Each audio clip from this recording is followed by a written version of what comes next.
પધારો, લો રકાબી ચા. એટલે બેસે મંથરા. ચા પીતા પીતા આજુબાજુ જોઈને કે વહુ નથી? ખાતરી કરી લે.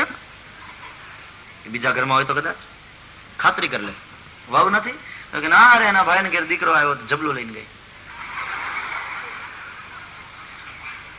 હજી થોડા દી પહેલા જ ગઈ હતી કે નહીં પિયર? હા.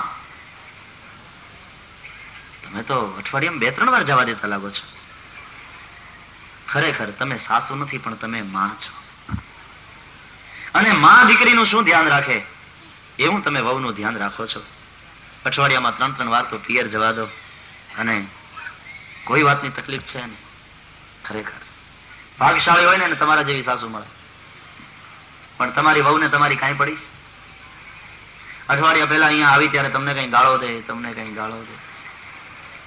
હું તો સાંભળીને હેરાન થઈ ગઈ. હવે એક તો હું ચણાનો લોટ લેવા આવી હતી ઉછીનો, અને એમાં એને તમને ગાળો દેવાનું ચાલુ કર્યું. હવે મારાથી નહીં જવાય, ન સંભળાય, પછી મારાથી તો રહેવાનું નહીં. એટલે મેં કીધું કે હવે ચૂપ કર, સારી નથી લાગતી. તારા જેવી સાસુ તો કોઈક ભાગ્યશાળી હોય ને મળે તો માયલું તમે ન જાણો એમ કહીને જે ગાળો દીધી. એટલે આ તો તમારા ઘરનું તો તમે જાણો, હું કોણ વચ્ચે બોલવા વાળી. પણ મારે રોયું એવું છે કે મારાથી કીધા વગર રહેવાય નહીં. પછી મેં સાંભળ્યું ને એટલે પછી તમને કહી નાખ્યું, કારણ કે મારા પેટમાં પાપ નહીં, હું તો હોય હું કહી નાખું. હા, મંથરાની તમે પુરાણ તો જોજો એની બોલવાની સ્ટાઇલ ને. આપણા પેટમાં પાપ નહીં એટલે પછી મેં તો મારાથી પછી આમ રહેવાય નહીં એટલે મેં તો જે હતું એ કહી નાખ્યું તમને. શું લેવા મારું નામ ન દેશો. અને હું તો ઓલો ચણાનો લોટ લઈ ગઈ હતી ને ઉછીનો, એ પાછો દેવા આવે છે. પાછો દેવા આવે ત્યારે બીજું ઉંબાડિયું મૂકતી જાય સાસુમાં. પછી પોતે તો જતી રહે પણ સાસુને એમ થાય કે વહુને આટલી આટલી સંભાળીએ, દીકરીને રાખે એમ રાખીએ, અને છતાં વહુ બહાર વગોવે આમ. અને પછી જેવી વહુ પિયરમાંથી ઘેર આવે સાસરે, અને સાસુ વહુના ઝઘડા ચાલુ થાય અને બે જોર જોરથી બોલવા માંડે અને બે ઝઘડે, ત્યારે મંથરા એની ઓસરીને ઓટલે બજર દેતી દેતી એ જોઈ સાંભળીને એમ કે વાહ જામ્યું જામ્યું, બરાબર જમાવટ થઈ. તને કાળોતરો કરડે, તું ગુજરી કેમ નથી જાતી હે મંથરા? એ બજર દેતી દેતી એમ બોલે ત્યારે એને હરાપ આપવાનું મન થાય. હે તને કાળોતરો અડી જાય, તું મર ક્યાંકથી મર. હવે પણ નથી મરતી મંથરા, એક વૃત્તિના રૂપમાં હજી જીવતી છે. તમારા જ પરિવારના કોઈ માણસની કોઈ બહારનો માણસ આવીને તમારી આગળ વગોવણી કરે તો સ્પષ્ટ રીતે એનું મોઢું તોડી લેજો કે અમારા ઘરમાં આવવું હોય તો નિરાતે બેસો, ચા પાણી પીવો, બાકી અમારા ઘરમાં આગ લગાડવી હોય તો આવશો નહીં. વહુની વગોવણી સાસુ આગળ કરે કે સાસુની વગોવણી વહુ આગળ કરે તો સાવધાન થઈ અને એને સ્પષ્ટ કરી લેજો. પછી એવા મંથરાના માન બહુ ન જળવાય, એને 2 થોંટ દઈને કાઢી મુકાય બહાર. મંથરાના માન રખાતા હશે, સંબંધ બાંધવો છે, સ્પષ્ટ રીતે એને કહી દેવું જોઈએ, નહીં તો પરિવારને આગ લગાડી દેશે. ઘણા લોકો સોય દોરાનું કામ કરે ને ઘણા કાતરના કામ કરે. જીભ જીભના પ્રકાર હોય છે. એક જણાને બીડી પીવી હતી કાઠિયાવાડમાં. પછી બીડી તો હતી પણ લાઇટર ન મળે, માચીસ ન મળે. 2-5 જણાની પાસે દિવાસળી માંગી, કોઈની પાસે લાઇટર કે માચીસ નહીં. એટલે એક જણે પૂછ્યું તમારે શું કામ છે? તો કે મારે બીડી પીવી છે ને બીડી સળગાવવી છે. તો કે એમ, તો એક કામ કરો, ઓલા ભાઈ બેઠા ને એની જીભે અડાડી દો. ઓલો કે એની જીભે બીડી હળગે? તો કે બીડી શું, એની જીભે ગામના ગામ હળગાવ્યા છે, તારી બીડી નહીં સળગે. ઘણાની જીભ અગ્નિનું કામ કરતી હોય છે અને ઘણાની જીભ ઠારવાનું કામ કરતી હોય. આગ ન બનજો, પાણી બનજો. સોય દોરો થજો, કાતર થઈને કોઈને કાપવાનું ન કરશો.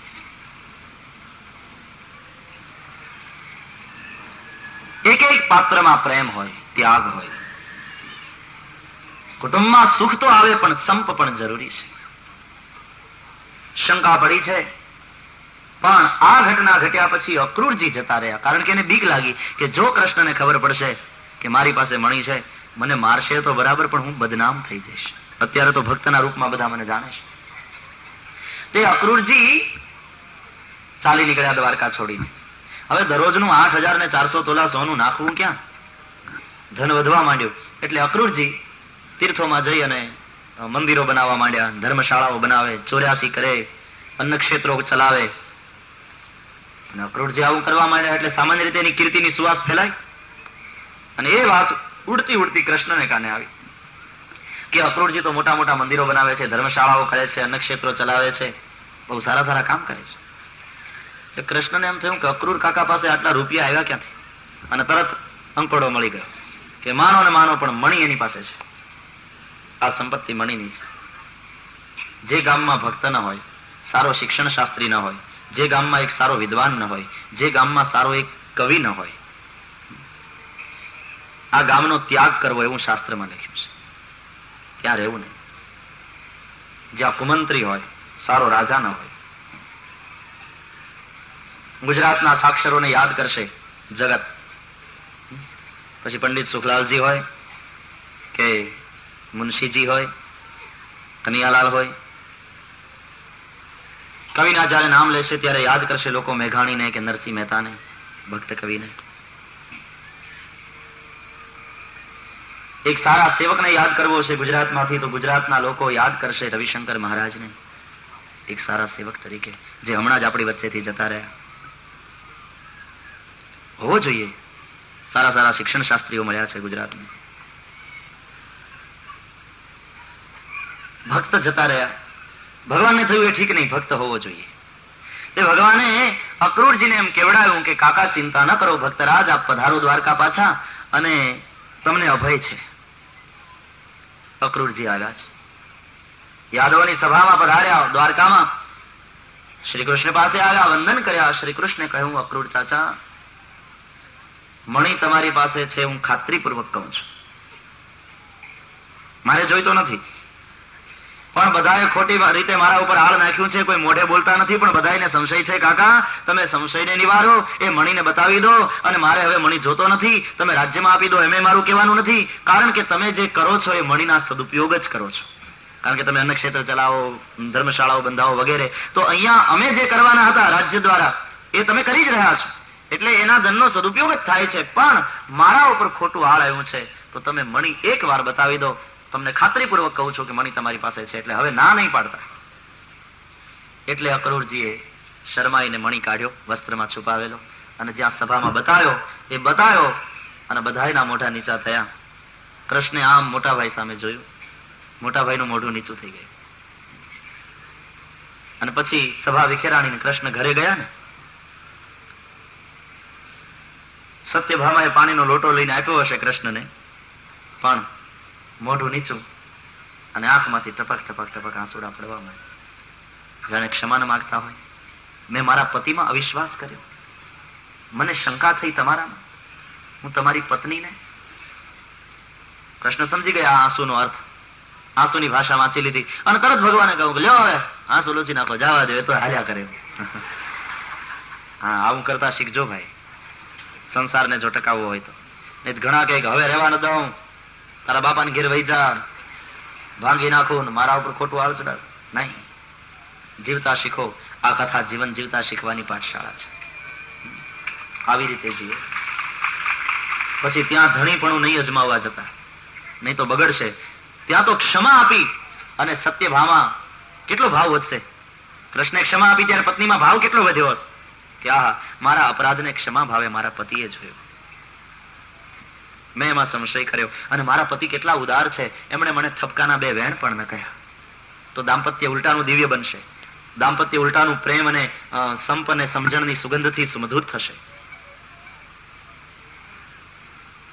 રાતના ગાડી જાય ને, તમારે તો અહીંયા સારું છે કે જવાના રસ્તા જુદા, ના આવવાના રસ્તા જુદા, વચ્ચે આખી પેલી ફેન્સ, એટલે વાંધો ના આવે. ભારતમાં તમે ગયા હશો, જોશો એક સિંગલ રોડ હોય, એમાં સામસામા વાહન આવતા હોય ને રાત્રિના સમયે મુસાફરી હોય, પછી ડ્રાઈવરો ડીમ ફૂલ કર્યા કરે લાઈટ. સામેથી વાહન આવતું હોય ને એટલે ડીમ ફૂલ કર્યા કરે. સામે વાળો ફૂલમાં આવતો હોય તો આ ડીમ કરી નાખે. આપણે ફૂલમાં જતા હોય તો સામે વાળો ડીમ કરી નાખે. બે જો ફૂલમાં આવે તો ભટકાય અને એક્સિડન્ટ થાય. એમ સંસારમાં પણ પતિ અને પત્નીએ ડીમ ફૂલ કર્યા કરે. પતિ જો ફૂલમાં આવે તો પત્નીએ ડીમ કરી નાખવી, અને પત્ની કોઈક દી જો ફૂલમાં હોય તો પતિએ ડીમ થઈ જાવ. પણ જો 2 ફૂલમાં આવ્યા તો એક્સિડન્ટ થશે, અકસ્માત થશે. ગૃહસ્થાશ્રમમાં એક જબરજસ્ત ડીમ ફૂલ કરતા કરતા 80-90 પૂરા થઈ જાય ને, એ પૂરું ના હોય. જ્યાં જવું છે ત્યાં પહોંચી જવાય. ધન્યો ગ્રહેસ્થાશ્રમ. 3 લગ્ન થયા. ધ્યાન દો, ગણજો. રૂકમિણી, જાંબવતી, સત્યભામા. પછી એકવાર કૃષ્ણ અને અર્જુન એ બંને વનમાં ગયા હતા. એમાં જમનાજીને કાંઠે આવ્યા, મૃગયા માટે ગયા છે. પછી અશ્વ છોડ્યા, ત્યાં હાથ પગ ધોયા, પાણી પીધું. પાણી પીતા પીતા કૃષ્ણનું ધ્યાન ગયું તો નદીને કિનારે દૂર એક કન્યા બેઠી બેઠી તપ કરે છે. અર્જુનને કહ્યું કે અર્જુન, જરા જઈ તપાસ તો કરે, કન્યા કોણ છે? આટલી નાની ઉંમરમાં આટલું કઠિન તપ કેમ કરે છે? અર્જુનજી ત્યાં ગયા. ત્યાં જઈને કહ્યું કે દેવી, તમે કોણ છો? આટલી સુકુમાર તમારી વય અને આ ઉંમરમાં આટલું કઠિન તપ? એ કન્યાએ જવાબ આપ્યો કે મારું નામ કાલિંદી, હું સૂર્યનારાયણની પુત્રી છું. ઓહ, આટલી નાની ઉંમરમાં કેમ તપ કરો છો? તો કે શ્રી કૃષ્ણ મારા પતિ થાય એવી ઈચ્છાથી. ઓહો, મૂર્તિયાને સાથે લઈને જ આવ્યો છું. તમારું તપ ફળ્યું દેવી. પાછા આવ્યા અર્જુનજી. સખા છે ને એટલે થોડા હળવી ભાષામાં વાત કરવાનો અધિકાર છે. કૃષ્ણ, હા. કેટલા લગ્ન થયા? તો 3. કેમ? તો 4થું કરવું પડે એમ છે. શું વાત કરે? તો કે હા, એ સૂર્યની પુત્રી છે, સૂર્ય તનયા છે કાલિંદી, અને તમને પતિ તરીકે મેળવવા માટે તપ કરે છે એમ. તો અર્જુન, કોઈનું તપ નિષ્ફળ ન જવું જોઈએ. કેમ? અર્જુને કહ્યું બરાબર, તપ કોઈનું નિષ્ફળ ન જાય. આવ્યા કૃષ્ણ કે દેવી પધારો રથમાં. રથમાં બેઠા કાલિંદી. 4થું લગ્ન કાલિંદી સાથે થયું. પછીનું લગ્ન મિત્રવિંદા સાથે થયું છે. સત્યાને પ્રભુ પરણ્યા, ભદ્રાને પરણ્યા, લક્ષ્મણાને પરણ્યા. આ 8 થયા ને. અષ્ટપટરાણી છે. આ અષ્ટપટરાણી તે બીજું કઈ નહીં પણ અષ્ટધા પ્રકૃતિ પટરાણી બની અને પરમાત્માની સેવા કરે છે. જીવ પ્રકૃતિને આધીન છે, પ્રકૃતિ પરમાત્માને આધીન છે. પછી તો નરકાસુર ભૌમાસુરને મારી અને પરમાત્માએ એને કેદ કરેલી 16,100 કન્યાઓને છોડાવી. મુરદૈત્યનો વધ કર્યો એટલે મુરારી કહેવાય છે. મુરના જે અરી એટલે શત્રુ. ભૌમાસુરને મારી અને કેદ કરેલી 16,100 કન્યાઓને પ્રભુએ છોડાવી. એ 16,100 કન્યાઓએ પ્રભુની સ્તુતિ કરીને ભગવાનનો આભાર માન્યો કે આ અસુરને તમે માર્યો અને અમને છોડાવ્યા. પણ કૃષ્ણ, હવે અમારું ભવિષ્ય શું? કૃષ્ણે કહ્યું, તમે બધા તમારા પોતપોતાના પિતાને ઘરે જાઓ, તમારા પિતા તમારા હાથ પીળા કરે, સાસરે જઈ સુખી થાઓ. એ 16,100 કન્યાઓએ કહ્યું કે તમે તો કઈ નાખ્યું. પણ એ શક્ય છે? કારણ કે જગતમાં હવે કયો પુરુષ અમારું પાણી ગ્રહણ કરવા તૈયાર થશે? જેની સાથે વાત ચાલશે તે પુરુષ એમ કહેશે કે આને તો અસુર અપહરણ કરીને લઈ ગયો હતો અને એની સાથે અમે લગ્ન ન કરીએ. જ્યારે અમારી શુદ્ધિ, અમારું પાવિત્ર્ય, હે કૃષ્ણ તમે જાણો છો, તમે અમને છોડાવ્યા તો હવે પાછા તરછોડશો? તમારે જ શરણે છીએ, તમે અમને જાણો છો. આ જીવ હવે તમારે શરણે આવ્યો છે, એનો ત્યાગ ન કરશો. 16,100 કન્યાઓએ કહ્યું કે તમે જ હવે અમારું બાવડું પકડો. કૃષ્ણે થોડી વાર વિચાર કર્યો પછી કે ભલે, બેસો પાલકી. આ હા પાડવાની છાતી હોવી જોઈએ. આમે આંકડો જેવો તેવો નથી, 16,100. પણ આમાં લૌકિક ભાવ નથી ભાઈ. શ્રીમદ ભાગવતની એક એક કથામાં અલૌકિક ભાવ છે.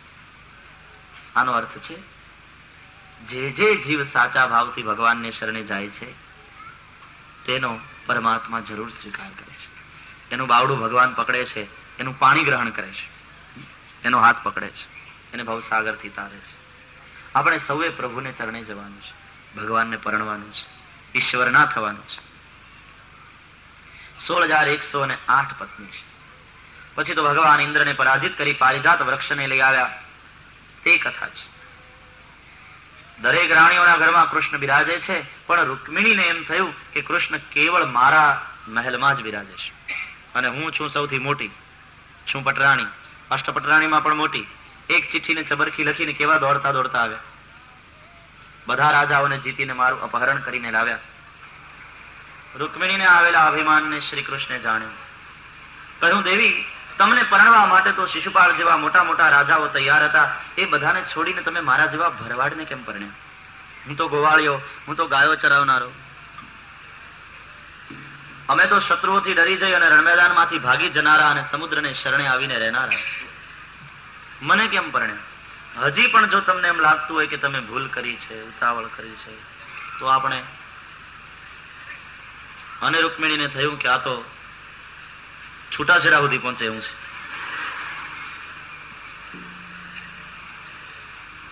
ત્યાગ કરશે તો પ્રભુ. આ વિચાર માત્રથી, આ કલ્પના માત્રથી રૂકમિણીજીના હૃદયમાં દાહ થયો છે. શરીર કાંપવા લાગ્યું. થોડી વારમાં મૂર્છિત થઈ રૂકમિણીજી પડ્યા. એ ઢળી પડ્યા એટલે હવે કૃષ્ણ ઉભા થયા અને પંખો લઈને હવે એને ચાલુ કર્યું. ઓ દેવી જાગો, હું તો માત્ર મશ્કરી કરું છું, હું કઈ તમારો ત્યાગ ન કરું. અને પછી રૂકમિણીજી જાગ્યા અને એમણે જે વાત કરી, કૃષ્ણના એક એક વાક્યોને લઈ અને રૂકમિણી એનું એવું અર્થઘટન કર્યું કે સાવ સાચી વાત છે, તમે મારી લાયક નથી, ક્યાં આપ પ્રભુ અને ક્યાં હું જીવ, મુજ અયોગ્યને આપ મળ્યા છો. આમ એક એક વાક્યનો એને સરસ એવો અર્થઘટન કર્યો. એ પ્રકરણ વાંચવા જેવું છે. હું આપને એક ખાસ વસ્તુ કહું કે ભાગવત અહીંયા સાંભળ્યા પછી એકવાર આખું ભાગવત વાંચી જજો, તો બરાબર દ્રઢ થશે, તો આનંદ આવશે. સામાન્ય નિયમ તો એવી રીતનો કરાય કે કથા સાંભળ્યા પહેલા એકવાર વાંચી આવે, પછી કથા સાંભળીએ અને સાંભળ્યા પછી એકવાર વાંચો તો એકદમ દ્રઢ થઈ જાય. એમાં રૂકમિણીજીની બુદ્ધિ પ્રતિભા કેટલી છે એના દર્શન થાય છે. તો દરેક રાણીઓના ઘરમાં પરમાત્મા બિરાજે. આવા ઝઘડા એવો તો ચાલ્યા કરે ગ્રહસ્થાશ્રમમાં, એ જ દાંપત્ય છે. પણ પછી બહુ લાંબુ નહીં ચલાવવાનું. થોડા ઘણા ઝઘડા થાય, ભલે પતિ પત્નીના ઝઘડા કેવા હોય, બકરા બાંધે ને એવા. તમે જોયા બકરાને બાંધતા? માથું વાંકું કરીને એવા દોડે બંને, આપણને એમ થાય કે હમણાં ભડો માથા ભટકાવશે ને ખોપડીના ટુકડા થઈ જવાના, પણ એકદમ દોડે બંને, માથું નમાવીને. પણ જેવા નજીક આવે એટલે હળવેથી આમ એવા શિંગડા ભરાવે જાણે બે વેવાણું ના મળતી હોય એકબીજા. પતિ પત્નીના ઝઘડા એવા હોય, એવા બાંધે આડોશી પાડોશીને એમ થાય ખલાસ, હવે આ ભેગા રહે નહીં. પણ બીજા દિવસે જુઓ બે હસતામાં બોલતા હોય, મજા. ઝઘડો થાય એનો વાંધો નહીં, પણ આવી રીતનો પછી લાંબુ નહીં ટકાવવાનું. પછી એ પકડી જ રાખો ને મહિના દીના અબોલા લ્યો ને થાય છે એવું, તો સારું. બે જણા ઝઘડ્યા પછી 15 દિવસથી અબોલા. એટલે પત્ની કામ કરે, બધું એની સેવા કરે, એને રાંધી દે, એનું બધું તૈયાર કરી દે, પણ બોલવાનું નહીં.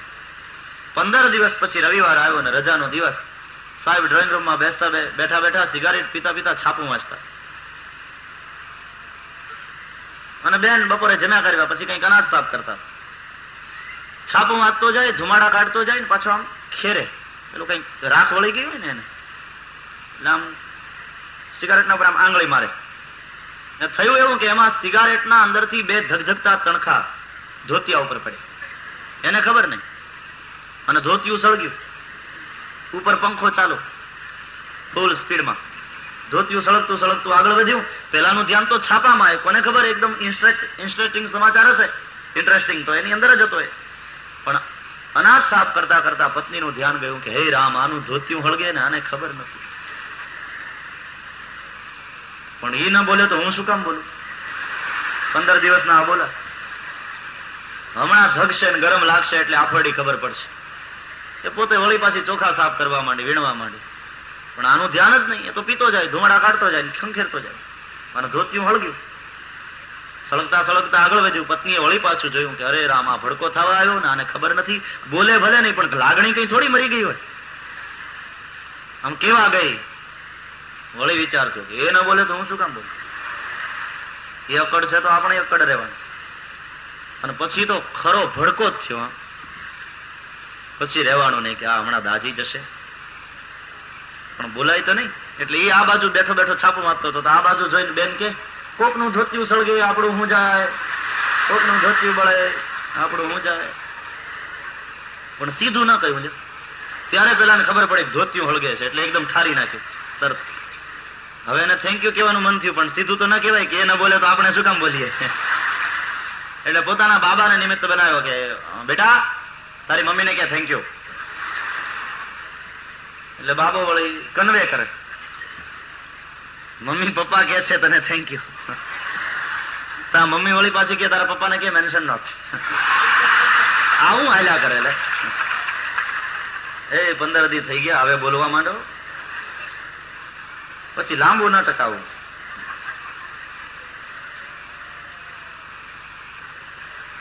શ્રી કૃષ્ણના પુત્ર પ્રદ્યુમ્ન મહારાજ એનું લગ્ન રૂકમિયાની પુત્રી સાથે થયું.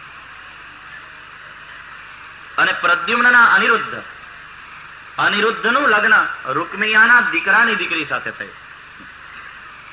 શાળા બનેવીની વચ્ચે બંને નહીં પણ 3 પેઢી સુધી સંબંધ ચાલ્યો. આ ત્રીજું લગ્ન તો વ્યવસ્થિત ગોઠવાયેલું હતું. યાદવો જાન લઈ કુંડિનપુર ગયા હતા. ત્યાં એક બાજુ લગ્ન વિધિ ચાલતી હતી, બીજી બાજુ વેવાય જુગાર રમવા બેઠા. એ જુગારમાંથી થયો ઝઘડો અને એ રૂકમિયો દાઉદજીને જેમ તેમ બોલવા માંડ્યો. દાઉદજીને ગુસ્સો આવ્યો. એમણે હાથમાં ભોંગળ ઉઠાવી મારી રૂકમિયાને. રૂકમિયો મૃત્યુ પામ્યો. કે કૃષ્ણ તો સારું કે નરસું કઈ બોલ્યા જ નહીં. કોક આવીને એમ કહે કે કૃષ્ણ પાસે મોઢે તો થવા આવે ને એનો સાળો ગુજરી ગયો, રૂકમિણીનો ભાઈ મૃત્યુ પામ્યો, કે બહુ ખોટું થયું. એટલે કૃષ્ણ કહે થોડી કોક આવીને એમ કે સારું થયું એ જ લાગનો હતો, તમારી સાથે જો ને એને બનતું નતું. કૃષ્ણ કહે બધા કે કેમ કઈ બોલતા નથી, આમ ઈશારા કરો તો. મૌન છે, સમજીને મૌન લઈ લીધું.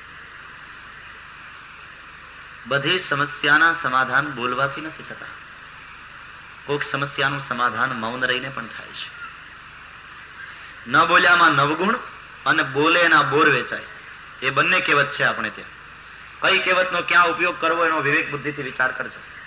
કુરુક્ષેત્રના મેદાનમાં અર્જુનજીએ લડવાની ના પાડી, અનેક સમસ્યા ઉભી થઈ. એ સમસ્યાનું નિરાકરણ શ્રી કૃષ્ણ પરમાત્માએ બોલીને કર્યું. અને કૃષ્ણનું એ બોલવું શ્રીમદ ભગવદ્ ગીતા બનીને આજ પણ મને તમને સમસ્યાના સમાધાન આપતું રહ્યું છે. એ કૃષ્ણનું બોલવું છે. ત્યાં સમસ્યાનું સમાધાન પ્રભુએ બોલીને કર્યું. અને અહીંયા એક સમસ્યા ઉભી થઈ, એનું સમાધાન પ્રભુએ મૌન રહીને કર્યું. કારણ કે કોક એમ કઈક સારું થયું ગુજરી ગયો એ કૃષ્ણ હા પાડે તો તરત પત્ની રીસાય કે મારો ભાઈ મરી ગયો તે સારું થયું. ખોટું થયું એમ ઘણા કે, અને કૃષ્ણ એને હા પાડે ને એમાં સંમતિ આપે તો મોટા ભાઈ રીસાય કે પેલો 2 કટકા ગાળો દેતો હતો ને મેં એને માર્યો, એ ખોટું થયું. મૌન જ લઈ લે. એટલે બધી સમસ્યાના નિરાકરણ બોલવાથી નથી થતા, અને બધાના મૂંગા રહેવાથી નથી થતા. ક્યાંક બોલવું પડે ને ક્યાંક મૂંગું રહેવું પડે. કન્યાને જોવા માટે મહેમાન આવ્યા અને કન્યા પીરસતી હતી ભોજન બધાને. એમાં મૂર્તિયાના કાકા કે કેમ કઈ બોલતી નથી કન્યા? બેનને કહો ને ક્યાંક બોલે. આ લોકોને એમ કે બોલે તો આપણને કઈ ખબર પડે, બોલમાં તોલ થાય ને. એટલે કન્યાના પિતાએ કહ્યું કે બેટા તું કેમ કઈ બોલતી નથી, કઈક બોલ. તો આ કન્યા કે જમી કાઢીને હવે પોતપોતાના ઠામ ઉપાડીને મોરી મૂકી દેજો. મૂર્તિયાના બાપાએ વિચાર કર્યો મહેમાનોએ કે અહીંયા ચાંદલો કરાય નહીં, અહીંયા તો મોરીમાં મૂકવાનું કે છે, આપણે ઘેર આવ્યા પછી માંજવાનું કે છે. ત્યારે કન્યાના પિતાને થયું કે આ ન બોલી હોત તો સારું, માંડ ઠેકાણે પડતું હતું.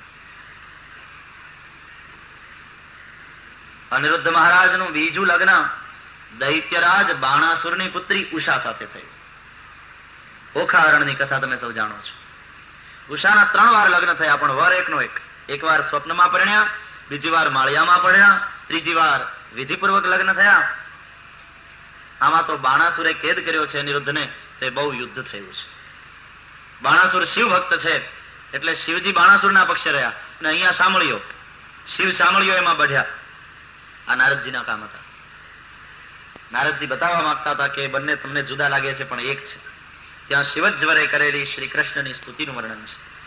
બાણાસુરના 1000 હાથમાંથી 4 રાખી અને બાકીના 9996 હાથ કાપી નાખ્યા કૃષ્ણે. બાણાસુરને માર્યો નહીં, શિક્ષા કરી છે. કારણ કે બાણાસુર પ્રહલાદજીના વંશમાં પ્રગટ થયો છે. ભગવાને પ્રહલાદને વરદાન આપ્યું છે, આજે મેં તારા પિતાને ભલે માર્યો હિરણ્યકશિપુને, પણ હવે પછી તારા વંશમાં હું કોઈને મારીશ નહીં. શિક્ષા કરીશ પણ મારીશ નહીં. પ્રહલાદનો બલિ થયો અને બલિનો બાણાસુર થયો છે. ભગવાને 4 હાથ રાખીને બીજા હાથ કાપી નાખ્યા. એનો અર્થ એ થયો કે શ્રી હરિએ પોતાનું ચતુર્ભુજ રૂપ એને આપ્યું. તે કથા કહે છે. પછીના અધ્યાયમાં નૃગરાજાના ઉદ્ધારની કથા છે. નૃગરાજાના ઉદ્ધારની કથાથી આપણે એ સમજવાનું છે કે હજી પારો પચાવવો સહેલો. કદાચ તમે ઝેર પચાવી શકો, પણ ધર્મનું ધન જો ચોરીને લઈ લો, બ્રાહ્મણને દાનમાં આપેલું એ ચોરીને લઈ લો, તો એ પચાવવું બહુ કઠણ છે.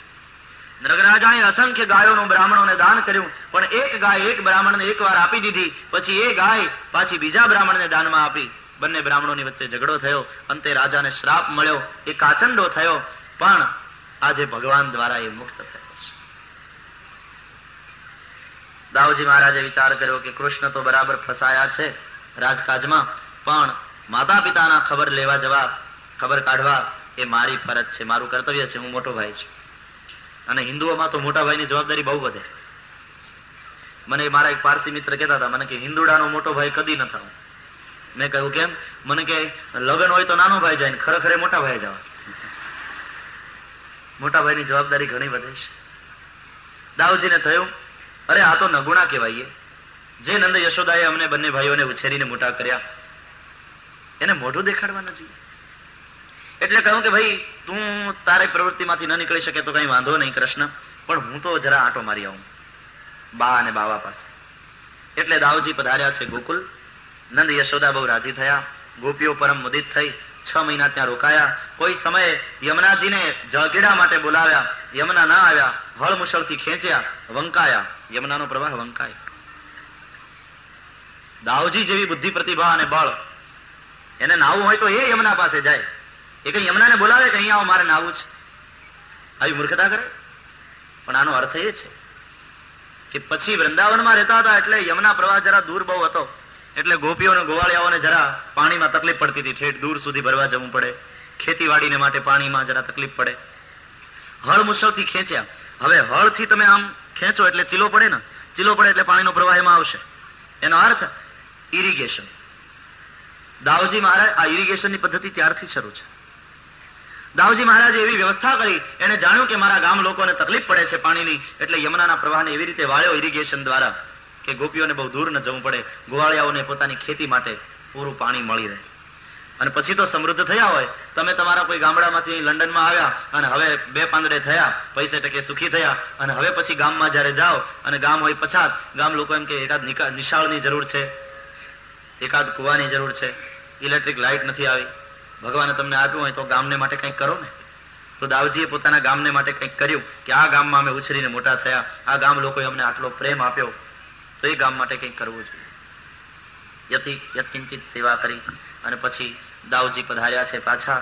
અહીંયા ભગવાને પૌંડ્રક રાજનો નાશ કર્યો, કાશી રાજનો વધ કર્યો, સ્વપ્રયુક્ત અવિચારાગ્નિથી સુદક્ષિણનો વિનાશ થયો તે કથા કહી, સુદર્શનથી ભગવાને વારાણસી દહન કર્યું તે કથા કરી. રૈવત નામના પર્વતમાં એક દ્વિવિધ નામનો વાનર હતો, એ લોકોને બહુ હેરાન કરતો હતો, દાઉજી મહારાજે એને માર્યો તે કથા કહી. કૃષ્ણના એક પુત્રનું નામ છે સાંબ, એ સાંબે દુર્યોધનની પુત્રી લક્ષ્મણાનું સ્વયંવરમાંથી અપહરણ કર્યું, પણ એ પકડાઈ ગયો.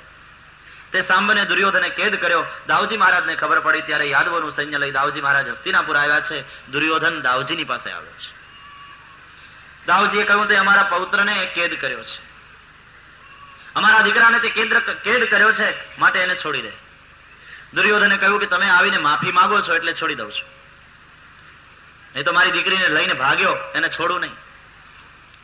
દાઉજીએ કહ્યું અલ્યા માફી કોણ માગે છે? આ રિક્વેસ્ટ નથી, આ ઓર્ડર છે, આ આજ્ઞા છે, છોડી દે. અને છોડી દે એટલું જ નહીં, પણ તારી દીકરીને રંગે ચંગે પરણાવો અમારા દીકરા સાથે, કારણ કે અમને યાદવોને એકવાર જે વસ્તુ ગમી ગઈ તે કોઈ પણ ભોગે અમે મેળવીને જ રહીએ છીએ. અને દુર્યોધન ખીજાણો કે તમે યાદવો તમારી જાતને સમજો છો શું? પગનું ઝાંઝર ડોકનું ઘરેણું થવાની ઈચ્છા રાખે? જાઓ, હવે તો નથી છોડતો તમારા દીકરાને કે નથી પરણાવતો મારી દીકરી. દાઉજીએ કહ્યું પરિણામનો વિચાર કરીને બોલે છે. દુર્યોધન કહે તમારાથી થાય તે કરી લો.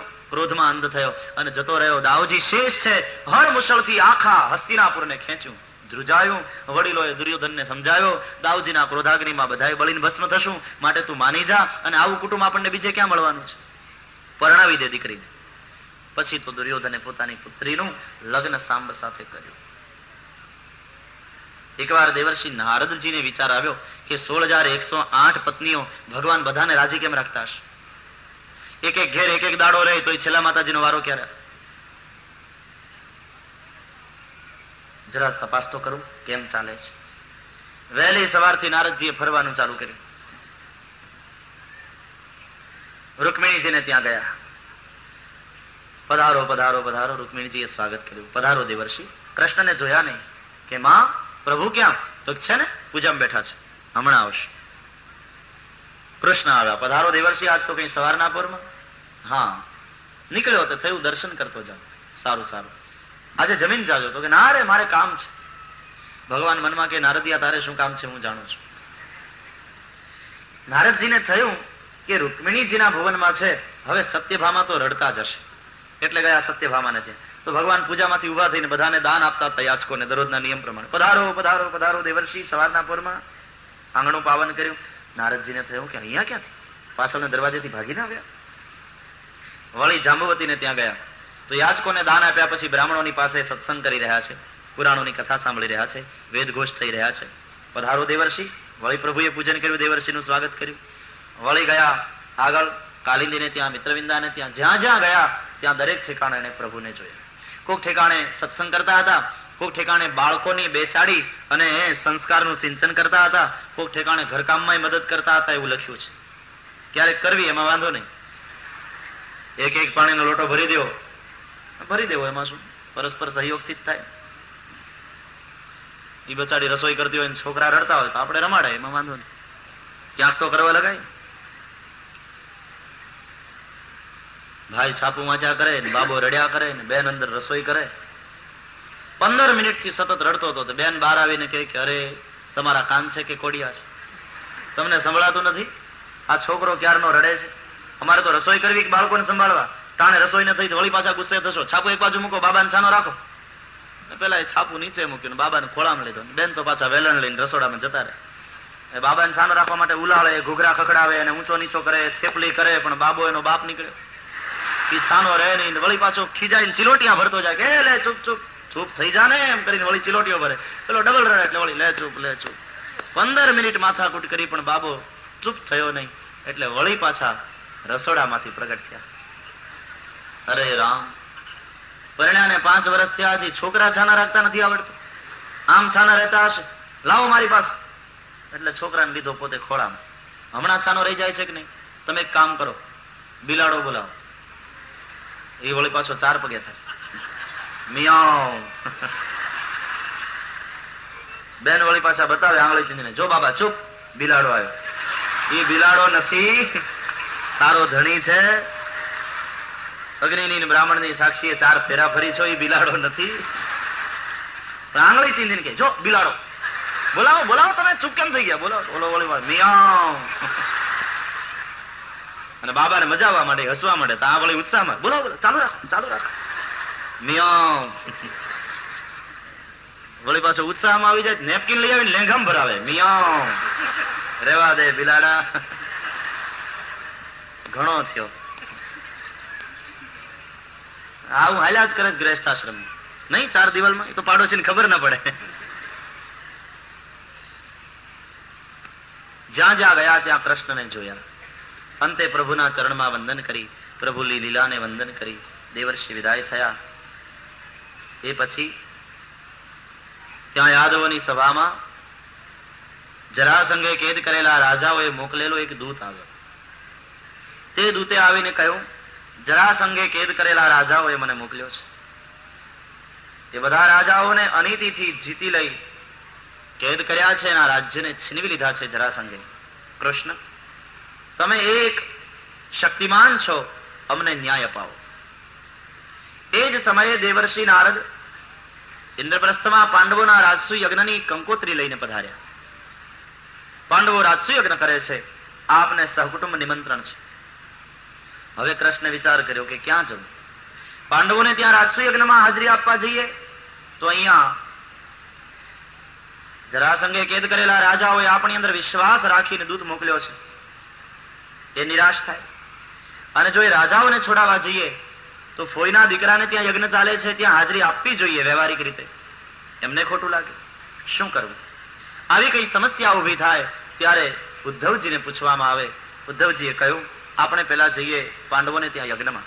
રાજસુ યજ્ઞ છે, દિગ્વિજય કરવો પડશે, બધા રાજાઓને જીતવા પડશે, એમાં જરાસંઘને પણ જીતી લઈશું.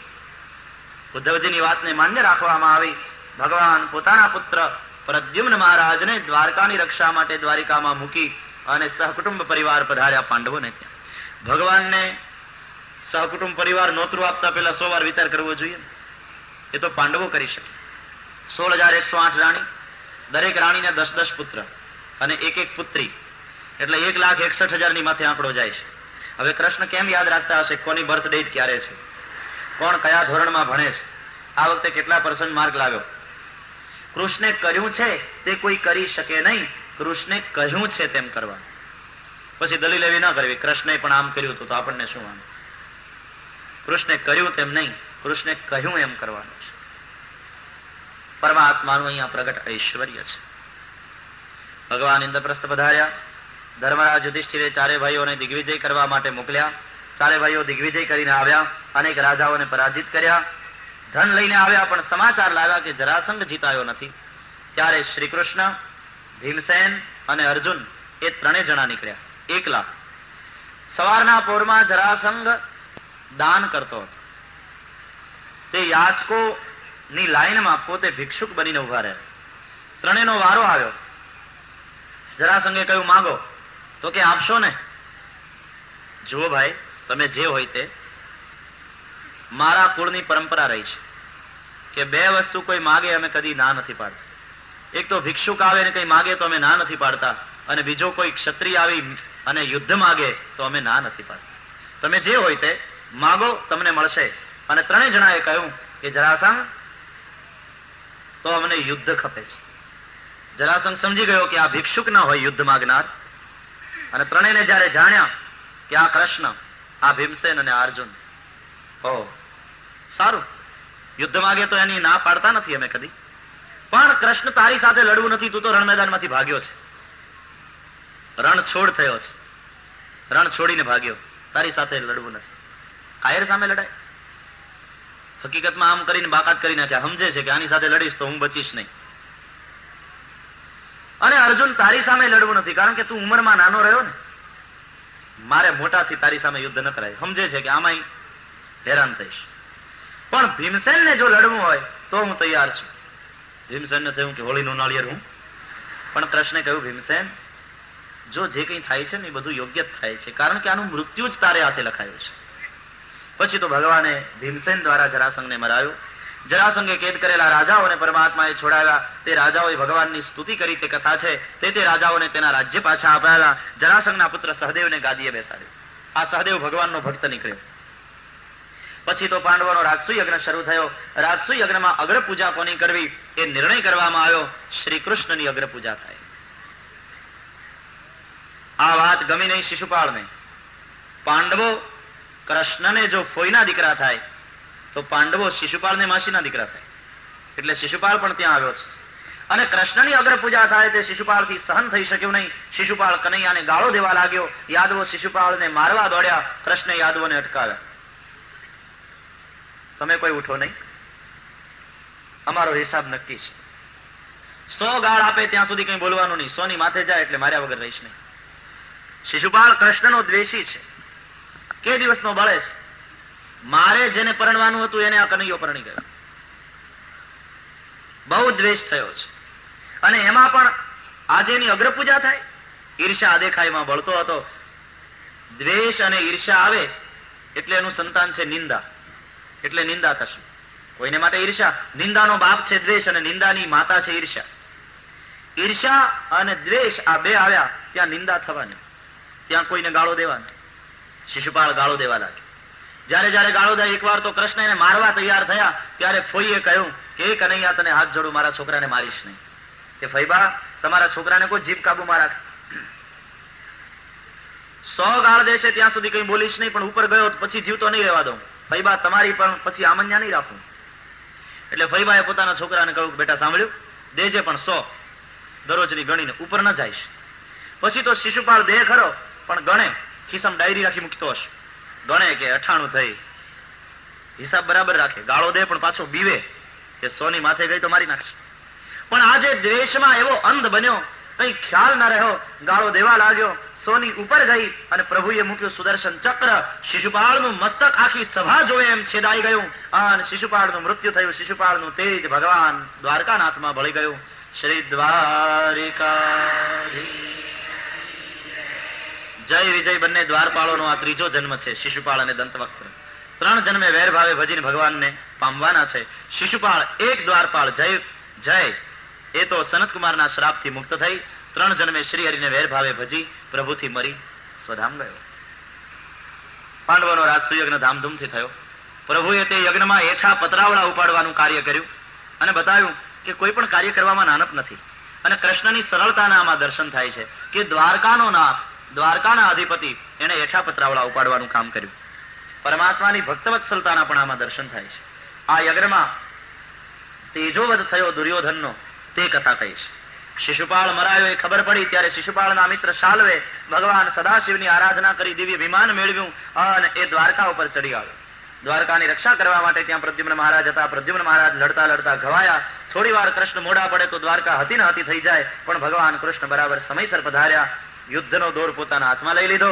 શાલ્વની માયાનો નાશ કર્યો, શાલ્વના વિમાનનો નાશ કર્યો. પ્રભુએ શાલ્વને પણ માર્યો. એ પછી ભગવાને વિદુરથનો વધ કર્યો છે અને પછી પ્રભુએ દંતવક્ત્રને માર્યો છે. એટલે બીજો દ્વારપાળ પણ શ્રાપ મુક્ત થઈ ભગવાનના ધામમાં ગયો.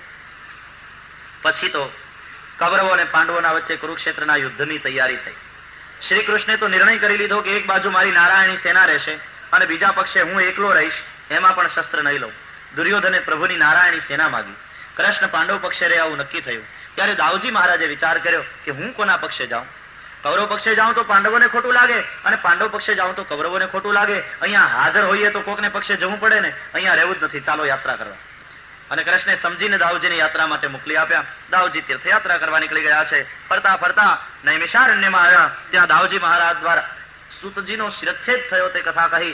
બ્રહ્મ હત્યા જે લાગી તેનું સમાર્જન તીર્થયાત્રા અને પછી બ્રાહ્મણોએ યજ્ઞ દ્વારા કરાવ્યું છે. સૂતનું શિરચ્છેદન થયું, તેથી હવે કથા કોણ સંભળાવે? તેથી એ રોમહર્ષણના પુત્ર ઉગ્રશ્રવા નામના સૂત છે, એના માથા ઉપર હાથ મૂકી દાઉજીએ કહ્યું, તારા બાપ જેવો જ તું કથા કરવામાં કુશળ થશે. અને પછી ઉગ્રશ્રવા નામના એ સૂતે નૈમિષારણ્યમાં કથા આગળ ચાલુ રાખી છે. ત્યાં દાઉજી મહારાજ દ્વારા બલવલનો નાશ થયો તે કથા કહી. હવે પૂછે છે પરીક્ષિત શ્રી કૃષ્ણને કે મહારાજ પરમાત્માના અન્ય ચરિત્રોની કથા કરો. મેં એમ સાંભળ્યું છે કૃષ્ણને સુદામા નામનો એક સખા હતો. સુદામા આખ્યાન આવે છે શ્રીમદ ભાગવતમાં. અહીંયા 2 અધ્યાયમાં સુદામદેવનું આખ્યાન છે. હું અમુક કથાનો વિસ્તાર કરી રહ્યો છું અને અમુક કથાને એકદમ ટૂંકામાં લઈ રહ્યો છું. પૂર્ણાહુતિ સુધી પહોંચવાનું છે સાયંકાલે 6 વાગે. કૃષ્ણસ્યાસિત સખા કશ્ચિત બ્રાહ્મણો બ્રહ્મવિત્તમઃ વિરક્ત ઇન્દ્રિયાર્થેષુ પ્રશાંતાત્મા જીતેન્દ્રિયઃ યદ્રચ્છયોપપન્નેન સંતોષો મુક્તયે સ્મૃતઃ વર્તમાનો ગ્રહાશ્રમી તસ્ય ભાર્યા કુચૈરસ્ય શુત્ક્ષામા ચ તથાવિધા. કૃષ્ણનો સખા છે, નામ છે સુદામા. કૃષ્ણ અને દાઉ સાંદીપની ઋષિના આશ્રમમાં ભણવા માટે ગયા ત્યારે પોરબંદરનો આ બ્રાહ્મણ પણ ત્યાં ભણતો હતો. ત્યારથી મિત્ર છે. સુદામદેવ પોરબંદરમાં રહે છે. બ્રાહ્મણ છે. પત્નીનું નામ છે સુશીલા. નામ પ્રમાણે એનામાં ગુણ છે, બાળકો છે. સુદામદેવ બહુ વિદ્વાન છે, જ્ઞાની છે, પણ પોતાના જ્ઞાનનો ઉપયોગ એમણે અર્થોપાર્જનમાં કર્યો નહીં. ઝૂંપડામાં રહે છે. ઝૂંપડું પણ કેવા પૂરતું? ચોમાસામાં વરસાદથી રક્ષણ ન થાય, શિયાળામાં ઠંડીથી રક્ષણ ન થઈ શકે, ઉનાળામાં ગરમીથી પૂરું રક્ષણ ન મળે એવું કેવા પૂરતું એક ઝૂંપડું છે. સુદામદેવના શરીર ઉપર એકમાત્ર ફાટેલું ધોતિયું પૂતળી છે. સુશીલાના શરીર ઉપર એકમાત્ર સાડી છે ફાટેલી. બાળકો વસ્ત્રવિહીન ભમે છે. બહુ ગરીબી છે. પણ યાદ રાખજો, સુદામા ભિખારી ને કંગાળ બ્રાહ્મણ નહોતો.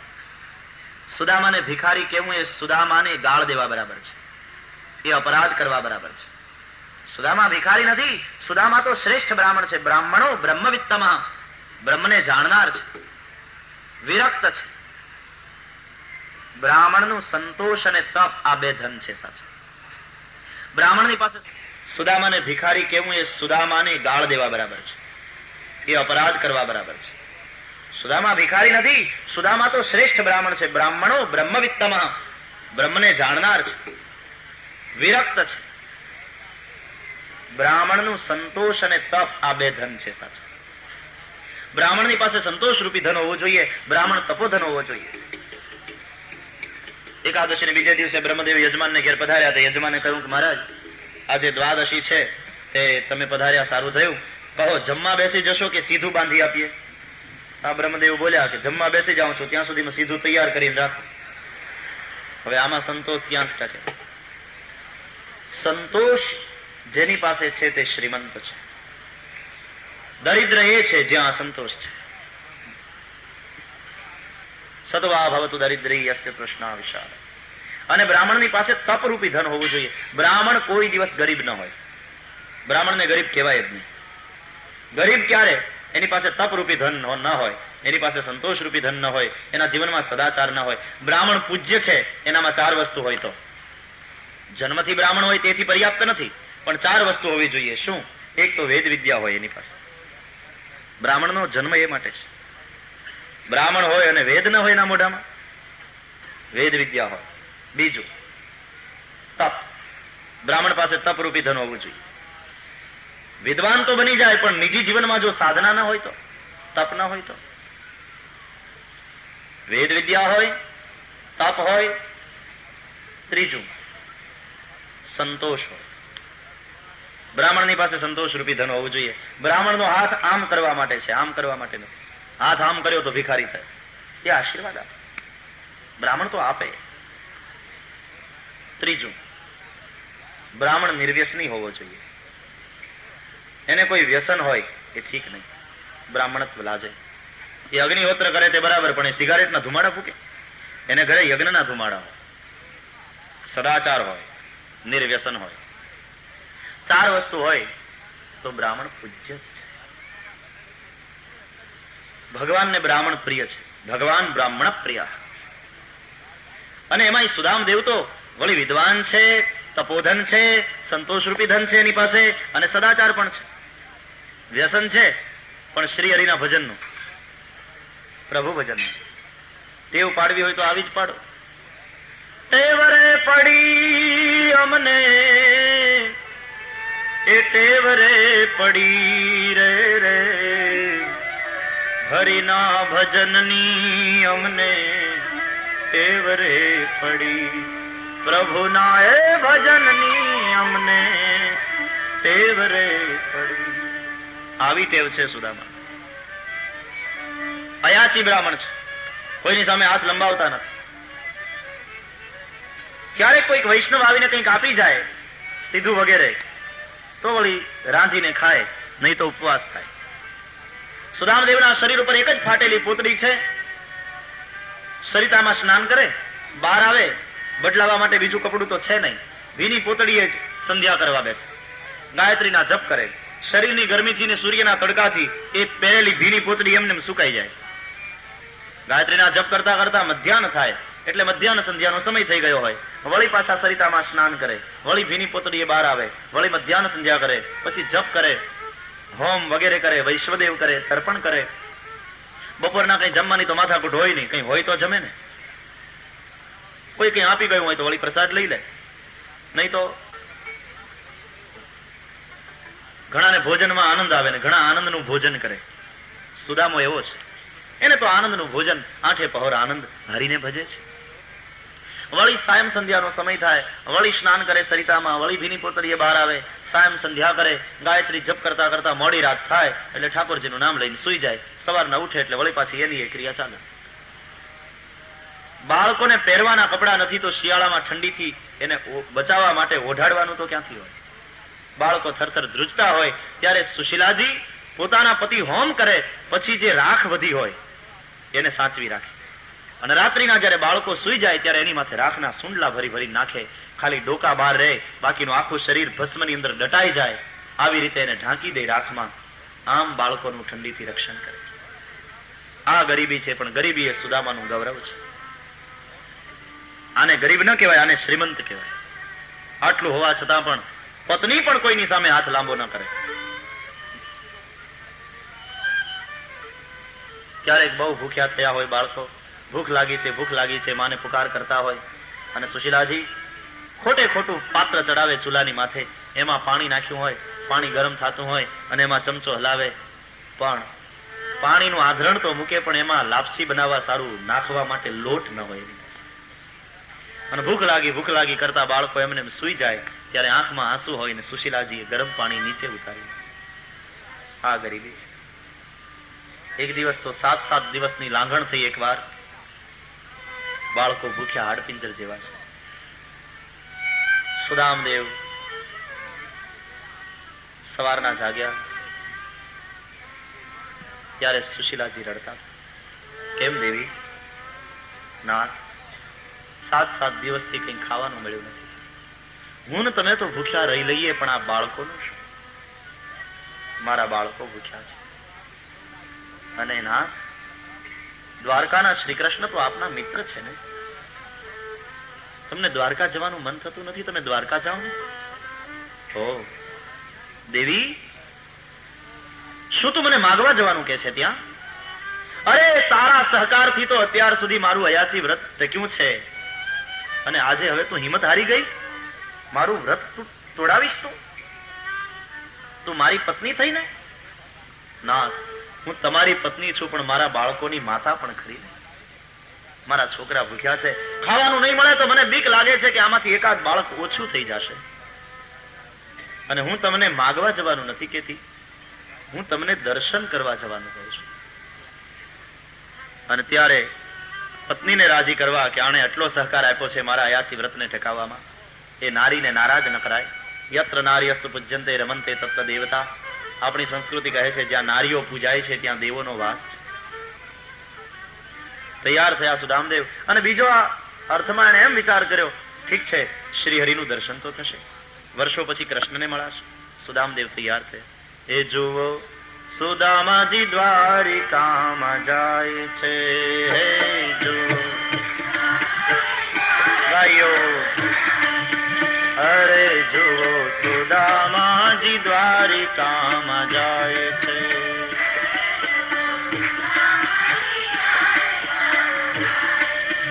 અરે એના મનનો મેરામણ છલકાય છે રે.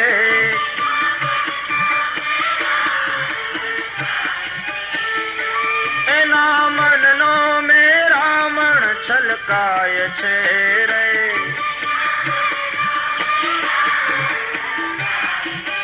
ઓ જુઓ સુદામાજી દ્વારિકામાં જાય છે. જુઓ, અરે જુઓ સુદામાજી દ્વારિકામાં જાય છે.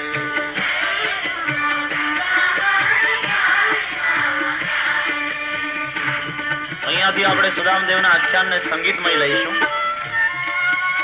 પૂજ્ય કાકાએ રચ્યું છે લગભગ 1.5 વર્ષ पहला. वही आख्यान, उनकी रचना मैं आपके सामने प्रस्तुत कर रहा हूं.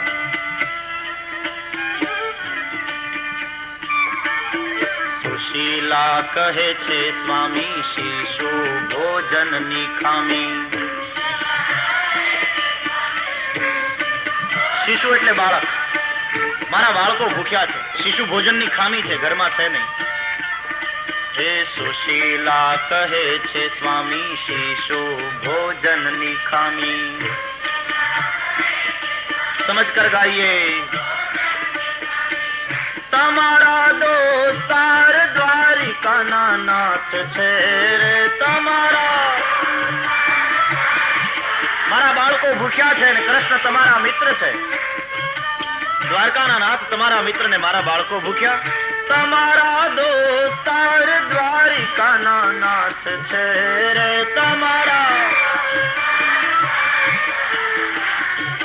હે જુઓ સુદામાજી દ્વારિકામાં જાય છે. હે જુઓ, અરે જુઓ સુદામાજી દ્વારિકામાં જાય છે.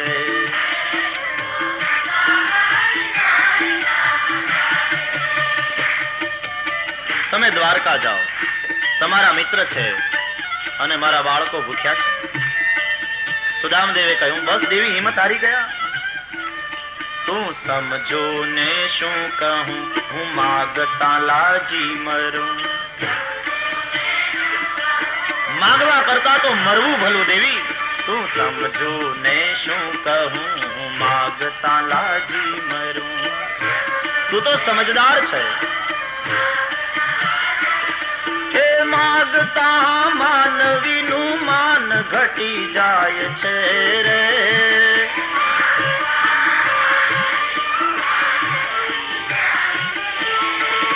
હે માગતા માનવીનું માન ઘટી જાય છે રે. જય હો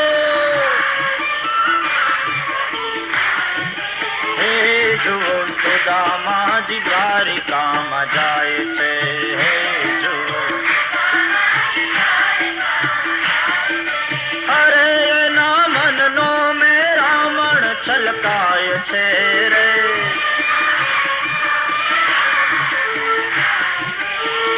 એના મનનો મેરામણ છલકાય છે રે.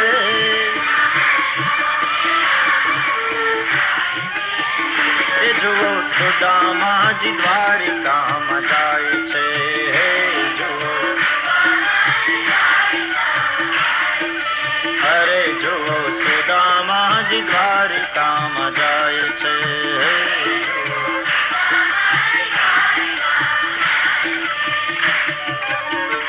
સુશીલાએ કહ્યું કે હું ક્યાં તમને માગવા જવાનું કહું છું. માગવું નહીં પડે, એ તો અંતર્યામી છે, બધું જાણી જશે. તમે દર્શન માટે જાઓ એમ મારું કહેવાનું છે. તમને જોઈને રાજી થશે. ઢંગથી પરખી જશે, જોઈને રાજી થશે.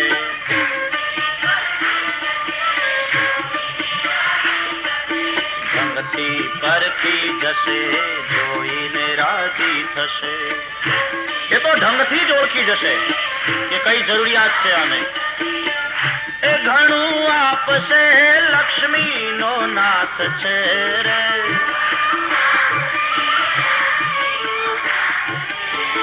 એ ઘણું આપશે, ઈ લક્ષ્મીનો નાથ છે રે.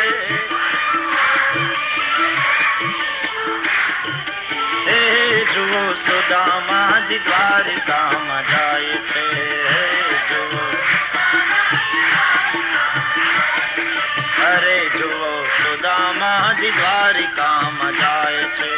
એક તાળી બજાવે. અરે ના મનનો મેરામણ છલકાય છે રે.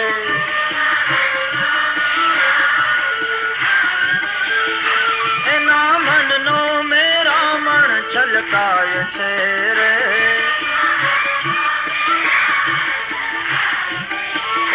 જુઓ સુદામાજી દ્વારિકામાં જાય છે.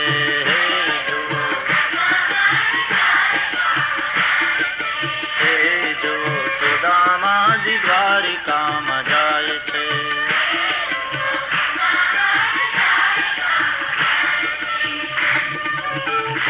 પોતાની ઓળખાણ ભલે હોય પણ પતિને, પુરુષને એનો બહુ લાભ ઉઠાવવાનું મન ન થાય.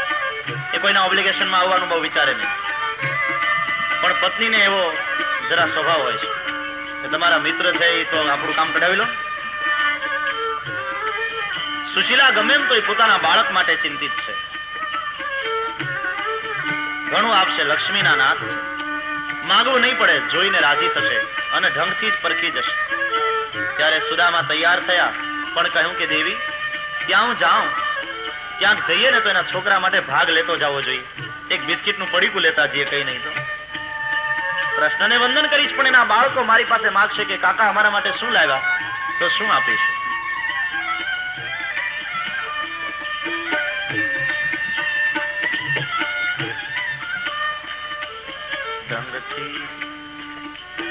કૃષ્ણને વંદન કરું, પણ શિશુને શું ધરું? કૃષ્ણને તો વંદન કરીશ, એના બાળકોને શું આપું? કૃષ્ણને વંદન કરું, પણ શિશુને શું ધરું?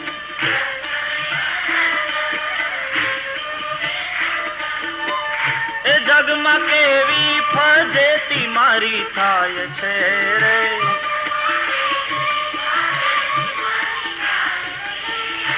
જગમાં કેવી ફજેતી મારી થાય છે રે. એ જુઓ સુદામાજી દ્વારિકામાં જાય છે. જુઓ અરે જુઓ સુદામાજી દ્વારિકામાં જાય છે.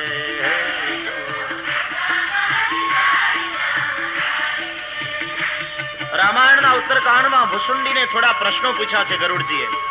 એમાંનો એક પ્રશ્ન છે, સૌથી મોટું સુખ કયું અને સૌથી મોટું દુઃખ કયું? ભુસુંડી જવાબ આપે છે. नहीं दरिद्र सम दुख जग माही, संत मिलन सम सुख जग नाही। હે ખગપતિ, સંત મિલન જેવું કોઈ સુખ નથી અને દરિદ્રતા જેવું કોઈ દુઃખ નથી. આ તો ફજેતી થશે દેવી. હું ત્યાં જાઉં ને બાળકોને માટે કઈ ન લઈ જાઉં? સુશીલાએ કહ્યું કે તમે રજા આપો તો પડોશમાંથી થોડા પૌવા લઈ આવો. નહીં દેવી, માગવાનું નથી. કે નહીં, ઉછીના લઈ આવો. એ બરાબર. ગયા ઉછીના પૌવા લઈ આવ્યા કે અમારે ઘેર થશે ને એટલે તમને આપી દઈશું. પૌવા તો લઈ આવ્યા પણ બાંધવા માટે કપડું નથી. પહેરવા માટે ન હોય, બાંધવા માટે ક્યાંથી? પોતાના શરીર ઉપર એક જ સાડી હતી, એમાંથી જ એક ટુકડો ફાડ્યો, એમાં પૌવા નાખ્યા, ગાંઠ વાળી લાકડીએ બાંધી દીધી. એ પોટલી સુદામાને તૈયાર તો થવાનું હતું જ નહીં. એ ફાટેલી પોતળી, હાથમાં લાકડી, હાડપિંજર જેવું શરીર, ખંભે જનોઈ. સુદામા નીકળ્યા. નાચ સંભાળીને ગાજો. પોષ મહિનાની કડકડતી ઠંડી છે. સુશીલાની આંખમાં અશ્રુ આવ્યા કે હે દીનાનાથ, મારા પતિને હેમખેમ પાછા પહોંચાડજે ઘરે. સુદામા જલ્દીએ પૌવાની પોટકી જેષ્ટિકાએ લટકી. જેષ્ટિકા એટલે લાકડી. પૌવાની પોટકી જેષ્ટિકાએ લટકી.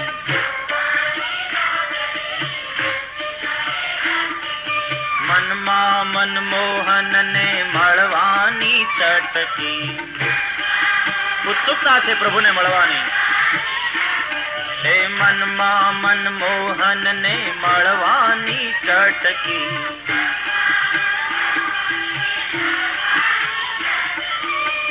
એ તો ભાવ વિભોર બની જાય છે રે સુદામા. સુદામા ભાવ વિભોર બની જાય છે રે.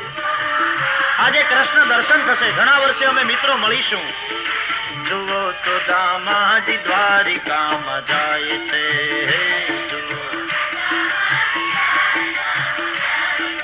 અરે જુઓ સુદામાજી દ્વારિકામાં જાય છે.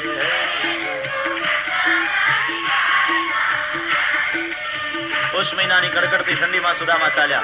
હાડપિંજર શરીર, ઉઘાડા પગ, હાથમાં લાકડી, ત્યાં પેલી પોટલી લટકાવીશ. મનમાં પ્રભુનું નામ છે. યાત્રા શરૂ થઈ જીવની.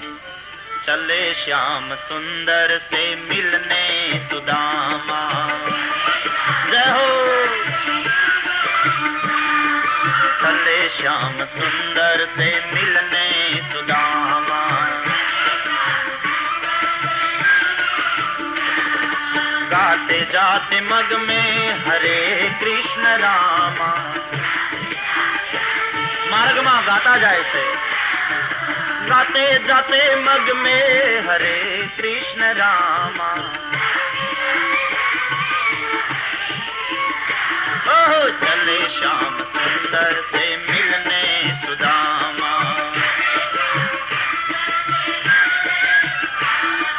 चले श्याम सुंदर से मिलने सुदामा.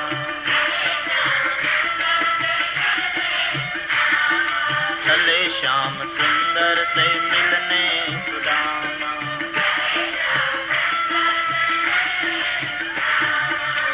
હરિનામ સંકીર્તન કરતા સુદામા આગળ વધ્યા. હે ગોવિંદ, હે गोपाल. सुदामा के सुर में सुर मिलाइए. हे गोविंद, हे गोपाल.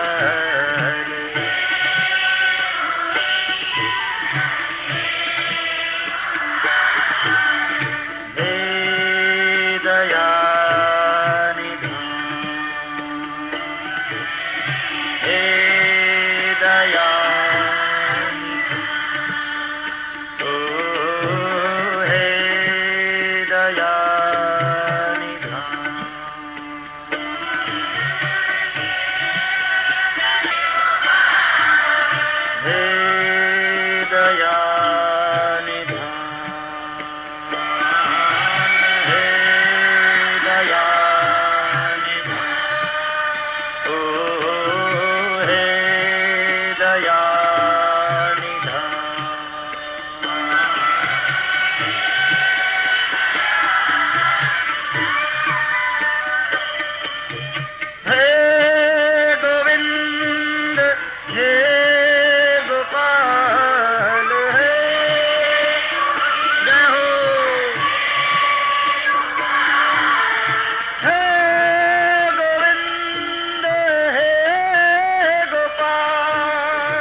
देवकी नंदन गोपाला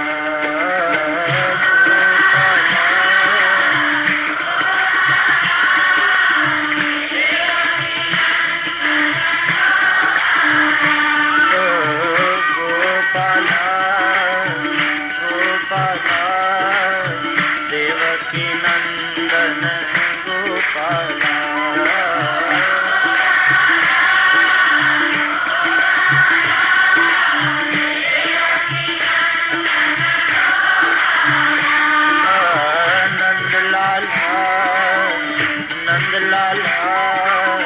यशोमती नंदन नंदलाला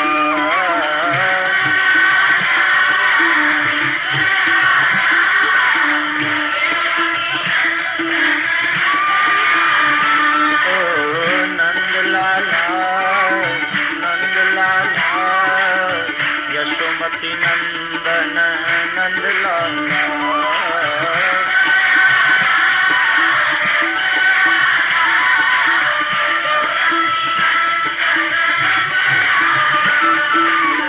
गोपाला गोपाला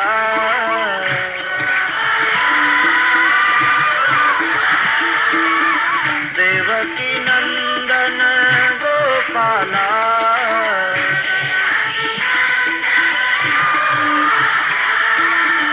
गोपाला गोपाला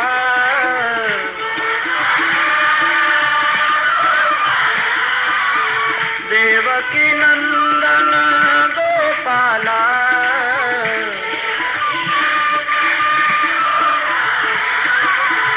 गोपाला गोपाला हे गोपाला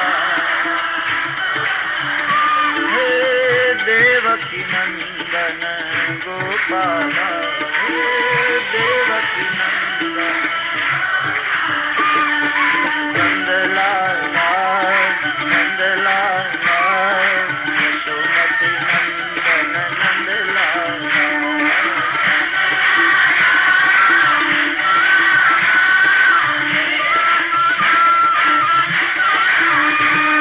नंदलाला नंदलाला यशोमती नंदन नंदलाला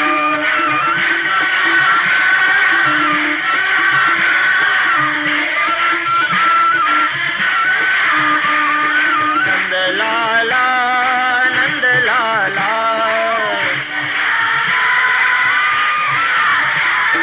यशोमती नंदन नंदलाला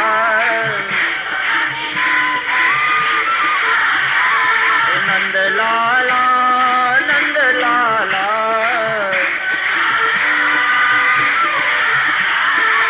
यशोमती नंदन नंद लाला नंद लाला नंद लाला यशोमती नंदन नंद लाला गोपाला गोपाला देवकी नंदन गोपाला हे नंद लाला नंद लाला हे यशोमती नंदन नंद लाला हे नंद लाला नंद लाला यशोमती नंदन नंद लाला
यशोमती नंदन नंदलाल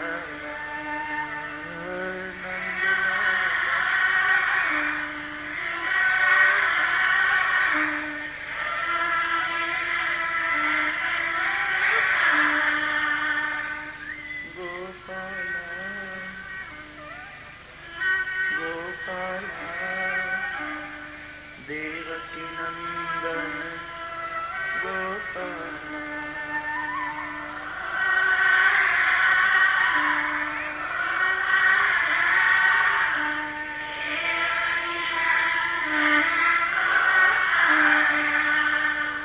नंदलाल नंदलाल यशोमती नंदन नंदलाल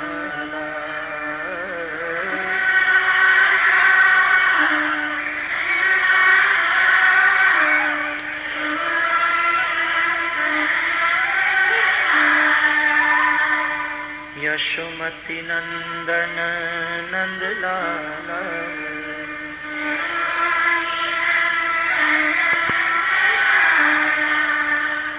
देवकी नंदन गोपाल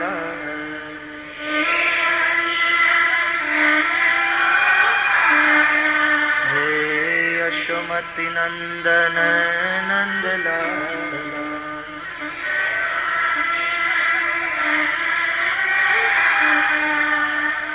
देवकी नंदन गोपाल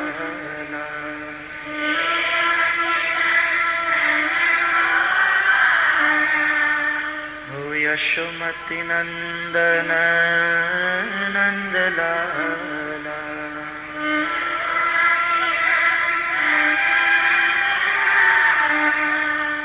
नंदलाल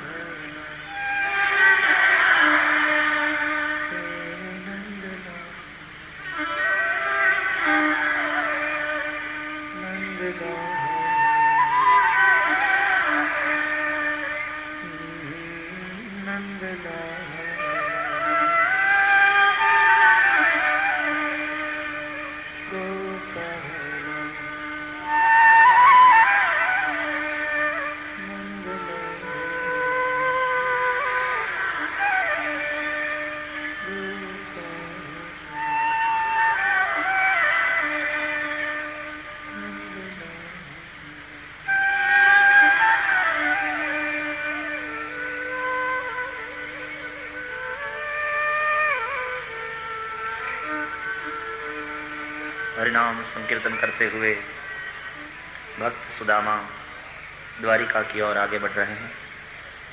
द्वारिका पहुंचते पहुंचते समय तो लगेगा, 3 बजे पहुंच जाएंगे। भाव और प्यार से श्री द्वारिकाधीश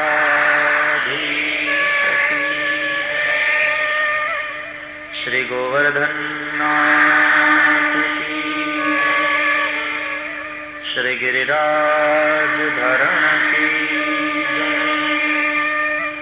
श्री बालकृष्ण लाल की, सदगुरु देव की।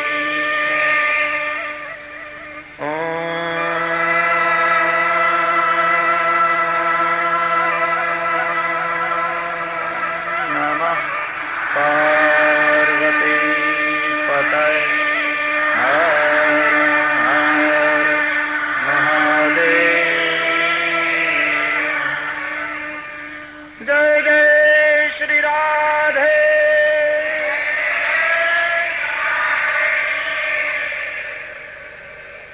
जय जय श्री राधे,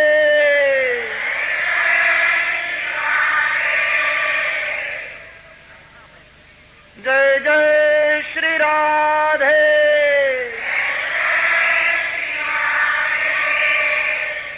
श्री वृंदावन बिहारी लाल की जय।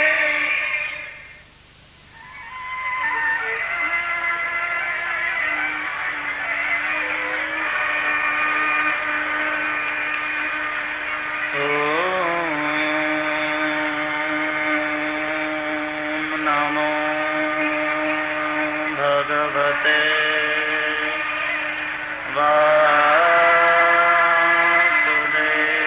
वासुदेवाय स्वस्ति श्री गणेशाय नमः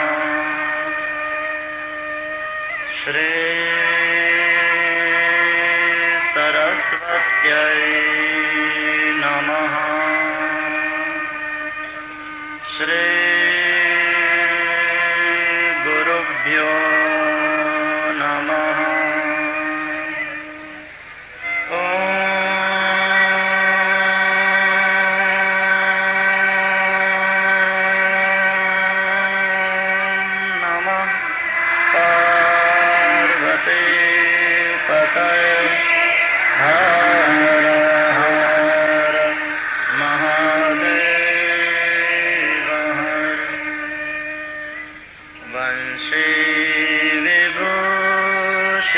करान्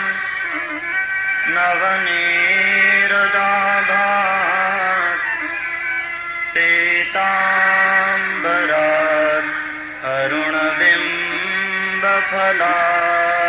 अरुणबिम्बफलादरोष्टात् पूर्णेन्दुसुन्दरमुखात् अरविन्दनेत्रात् कृष्णात् परं किमपि तत्त्वमहं न जाने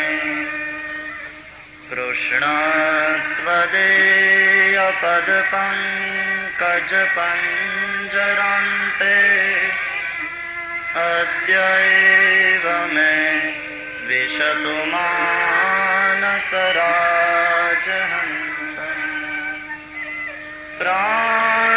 प्राणप्रयाण समये कफवातपित्तये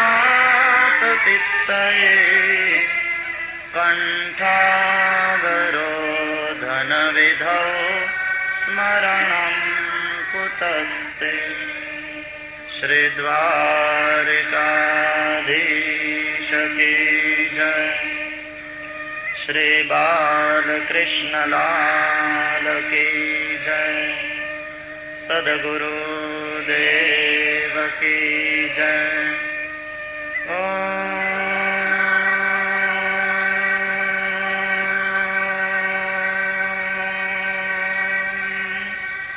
नमः पार्वती पतये हर